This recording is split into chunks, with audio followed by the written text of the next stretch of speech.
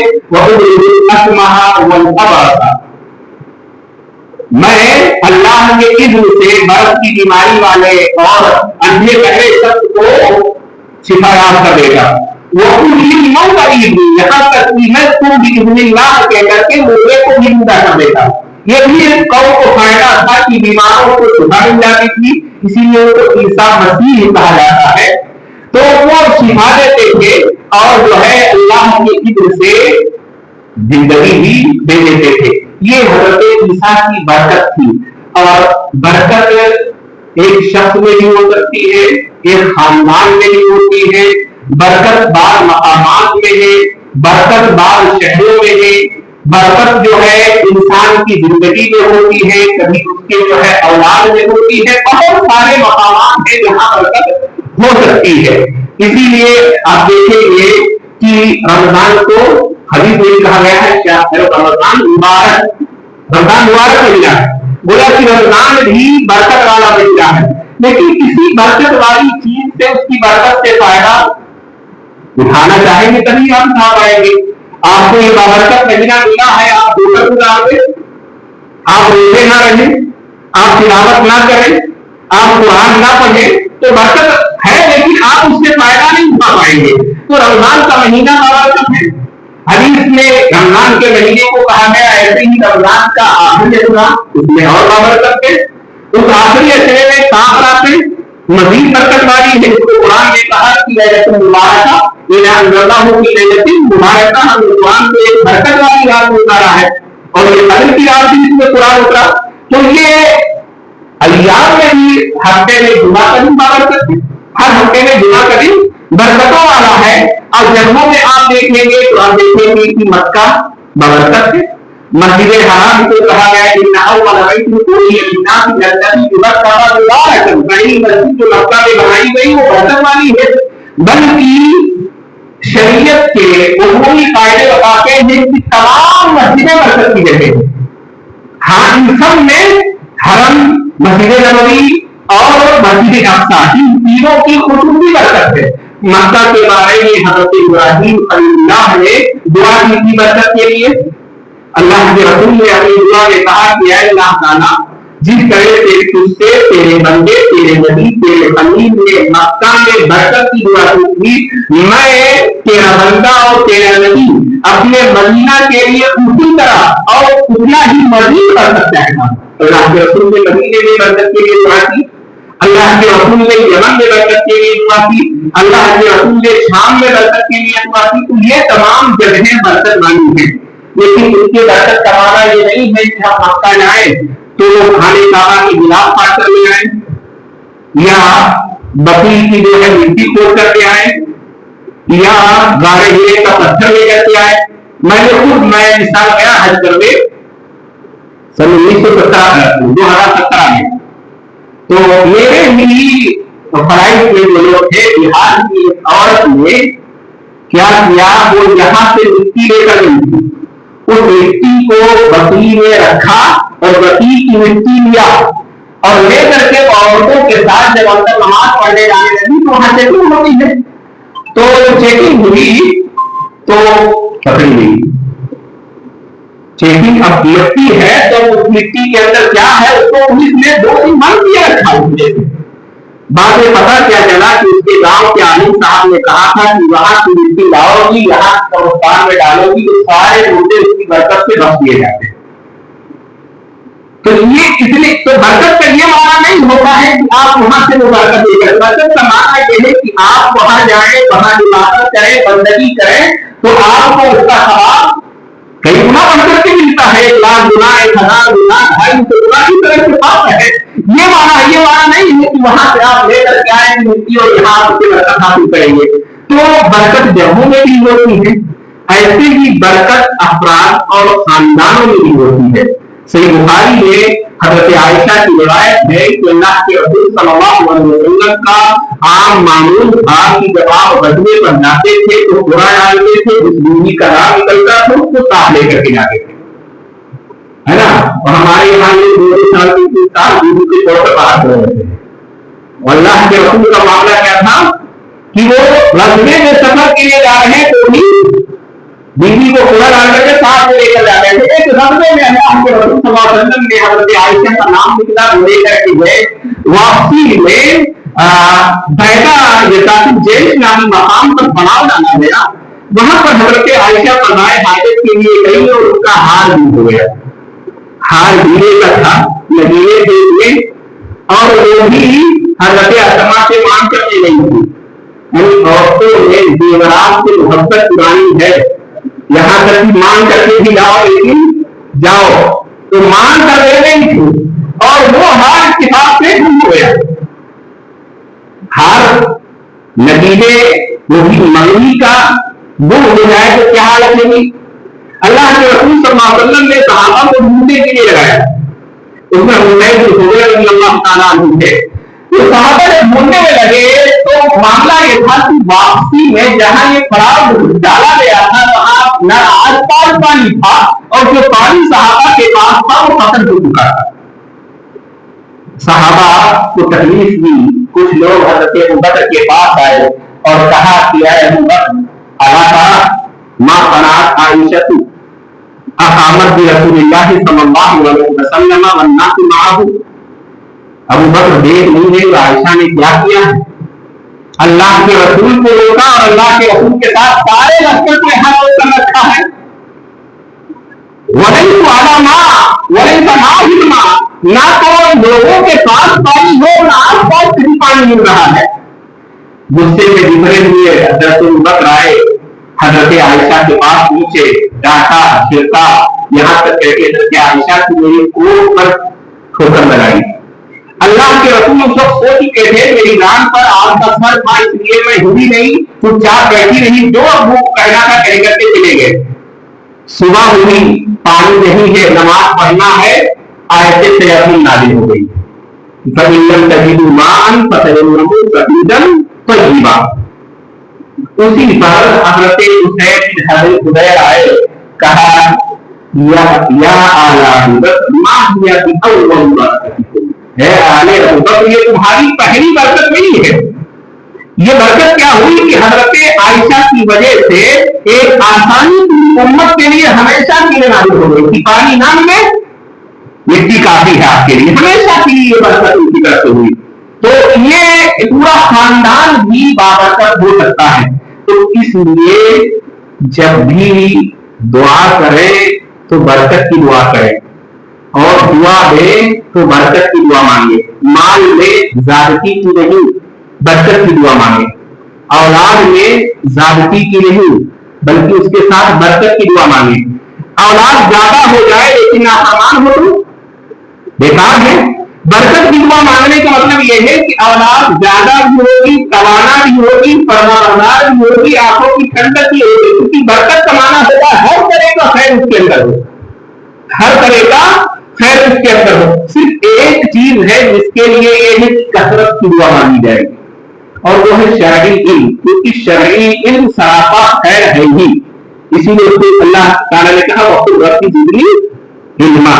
ورنہ بقیہ چیزوں کی اگر کثرت ہو جائے، مال کثرت ہو جائے تو آدمی اللہ کی نہیں لگتا، پیسے زیادہ ہو جاتے ہیں، آدمی پاگل ہو جاتا ہے. کسی چیز کی زیادتی کی نہیں، بلکہ اس میں اس کے ساتھ برکت کی دعا مانگنا چاہیے. اور برکت کی دعا کا فائدہ کیسے ہوتا ہے؟ حضرت انس کی روایت ہے، بخاری وغیرہ میں مشہور روایت ہے کہ ایک دن اللہ کے رسول صلی اللہ علیہ وسلم ہمارے گھر آئے. ام سلیم ان کی والدہ تھی، ہمارے گھر میں سب کو نماز پڑھائی، نفل کی نماز اللہ کے رسول صلی اللہ علیہ وسلم نے. جب نماز سے فارغ ہوئے تو میری ماں ام سلیم نے کہا کہ یا رسول اللہ انا خادمک فادعوا له، اے اللہ کے رسول انس آپ کا خادم ہے، آپ کی خدمت کرتا ہے، اس کے لیے دعا کر دیجیے. اللہ کے رسول نے ان کو دعا دی، اللہم اکثر مالہ وولدہ وبارک لہ فیما آتیتہ، اے اللہ انس کے مال میں، اولاد میں برکت، اولاد میں کثرت کا زیادہ دے دے اور برکت عطا فرما دے. حضرت انس خود کہتے ہیں، بخاری کی روایت ہے کہ ان ولدی وولد ولدی لیتعادون علی نحو نیتی اليوم، آج اس وقت میری اولاد اور اولاد کی تعداد 100 سے اوپر ہے. اور صرف اتنی نہیں، دوسری روایت میں ہے کہ میری بیٹی امینہ مجھے بتا رہی ہے کہ میری اولاد میں سے حجاج جب بصرہ آیا اس وقت تک 120 سے زیادہ دفن ہو چکی ہے. اندازہ لگاؤ کتنی اولاد اللہ تعالیٰ نے دی، 120 سے زیادہ اولادیں دفن ہو چکی ہیں، مر چکی ہیں، اور 100 سے زیادہ بحیات ہے. اور انس رضی اللہ تعالیٰ عنہ اس ایک دور میں مدینہ کے سب سے مالدار ہو گئے، حالانکہ اللہ کے رسول کے خادم تھے، کوئی باپ کی جائیداد نہیں پڑی ہوئی تھی، لیکن اللہ نے برکت سے نوازا تو مدینہ کے سب سے مالدار شخص حضرت انس بن گئے. یہ اللہ کے رسول کی برکت کی دعا کا نتیجہ تھا. اسی طرح سے صحیح بخاری میں دوسرے صحابی حضرت عروہ بارقی وہ بیان کرتے ہیں کہ اللہ کے رسول صلی اللہ علیہ وسلم نے ایک دن مجھے 1 دینار دیا اور کہا بکری لے آؤ. میں بازار گیا، میں نے 1 دینار میں 2 بکریاں خریدی، پھر 1 بکری 1 دینار میں بیچ دی. میں اللہ کے رسول کے پاس 1 دینار اور 1 بکری لے آیا. بھائی ایسا تاجر مل جائے تو کیا ہے؟ اللہ کے رسول خوش ہوئے اور کہا بارک اللہ فی صفقۃ یمینی. ترمذی کے الفاظ ہیں بارک اللہ فی صفقۃ یمینی. دوسرے بخاری میں ہے کہ اللہ نے ان کو برکت کی دعا دی. تو اللہ کے رسول نے کہا اللہ تعالیٰ تمہاری تجارت میں برکت عطا فرمائے. اسی بخاری کی روایت میں ہے کہ معاملہ یہ ہوا کہ حضرت عروہ بارقی اگر مٹی خرید دیتے تو وہ بھی سونے کا دام لے کر جاتی. اور ترمذی کی روایت میں ہے کہ وہ اپنے زمانے میں کوفہ کے سب سے مالدار شخص ہو گئے، کوفہ کے سب سے مالدار شخص. اسی لیے اللہ کے رسول صلی اللہ علیہ وسلم شادی وادی ہوتی تھی دعا دیتے تھے بارک اللہ لک وبارک علیک وجمع بینکما فی خیر. تو ہم کو بھی دعا دینی ہو تو بھی برکت کی دعا دیں، اور دعا اپنے لیے کرنی ہو تو زیادتی کے ساتھ ساتھ برکت کی دعا مانگے، کیونکہ زیادتی نقصان کر سکتی ہے لیکن برکت آپ کے لیے یا ہمارے لیے نقصان نہیں کرتی ہے. اور جب یہ برکت اولاد میں آ جائے، عمر میں آ جائے، وقت میں آ جائے یا علم میں آ جائے، کاموں میں آ جائے تو پھر نہ پوچھیے کہ کیا ہوتا ہے. ہمارے اخلاق کی زندگیاں جو ہم پڑھتے ہوئے کہ شیخ الاسلام ابن تیمیہ رحمہ اللہ نے 65 سال کی عمر پائی اور 600 کتابیں لکھی، 600 کتابیں. ان کی فتاوی حمویہ وہ ظہر سے عصر کے بیچ میں لکھی، عقیدہ واسطیہ انہوں نے 1 رات میں لکھی، السیاست الطریہ انہوں نے 1 رات میں لکھی. تو یہ جو پڑھتے ہیں وہ سب برکت کا نتیجہ ہے. سوال نگاروں نے بایوگرافی نے لکھا کہ اگر ان کی پیدائش سے لے کر کے موت تک کے ایام ہوئے جائیں اور پھر ان کی کتابیں جو ہم کو تفصیل کیا جائے تو تقریباً 50 صفحہ انہوں نے لکھا. حالانکہ آدمی پیدا ہوتے ہی لکھنا شروع نہیں کر دیتا. حضرت امام ابن تیمیہ کا معاملہ یہ ہے کہ جہاد میں شرکت کی، تاتاریوں کے خلاف جہاد کیا. ان کی زندگی کا آخری کئی سال جیل میں گزرا. وہ اس کے ساتھ ساتھ جو ہے تدریس کا بھی کام کرتے تھے، لکھنے کا بھی کام کرتے تھے. تو اس کے باوجود اتنا کام کیسے وہ لوگ کر لیتے تھے؟ ہم لوگ اتنی کتابیں پڑھ نہیں پاتے جتنا وہ لکھ کرتے چلے گئے. امام نووی جو ہے کل 45 سال انہوں نے مسلم کی شرح لکھی ہے، 40 سے زیادہ کتابیں لکھی.